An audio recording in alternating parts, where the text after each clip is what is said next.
Anong oras na nga rin pala ako nagising mga mema ko, kaya ayan, pagkabangon ko nga sa higaan, inasikaso ko nga rin agad itong aking pagsasaingan. Kailangan ko pa rin talagang bumangon sa umaga at maghanda nga ng aming pang-umagahan. Kahit minsan, pagkakagising ko nga at pagkakabangon ko nga sa higaan, lutang pa nga ang isip ko at eto, nababangag na nga rin. Charis. Kailangan ko pa rin talagang bumangon sa higaan dahil alam nyo naman mga mema ko, ako lang talaga mag-isa at walang mag-aasikaso pagdating nga sa aming pagkain. Kung wala lang talaga akong duty bilang isang nanay ay, ang sarap talagang itulog ng 8 hours, char.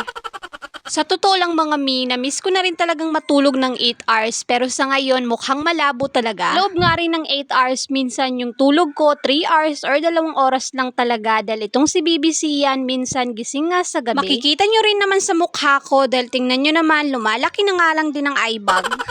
At hindi ko rin naman ikakahiya yun sa inyo mga mema ko dahil yun talagang naging puhunan ko at alam ko makakabawi din ako sa susunod. Hindi ko man alam kung kailan yun pero mas uunahin ko nga lang muna ngayon ng aking mga anak. Dami ko na namang chika sa inyo mga mema ko at eto mabalik na nga rin tayo dito sa aking ginagawa. May nagbigay nga pala sa amin ng isda kaya eto naisipan ko nga na tinulain nga ito para makahigop naman kami ng sabaw. May kasama na nga rin pala itong talbos ng kamote, lemongrass na kung tawagin nga dito sa amin ay tanglad. May kaunting sitaw nga rin kaya tamang-tama talaga ito na pansahog nga sa tinola. Nilinisan ko na nga rin pala itong isda at pagkatapos nga ayan hinugasan ko nga lang ng 2 beses. Ang kalahati nga lang nito ay papaksiwin ko para nga mamaya ay may ulam pa nga kami ni Kuya Tantan. Wala nga pala akong available na luya dito sa bahay kaya kamatis at sibuyas na nga lang. Okay lang yon kasi may lemongrass din naman. Di rin naman kasi pwedeng lumabas ako ng bahay at iwanan ko nga itong 2 bata dahil tsak na mag-iiyakan nga ito. Malayo-layo pa naman dito ang mga tindahan. Kakabili lang talaga ako kapag tulog itong 2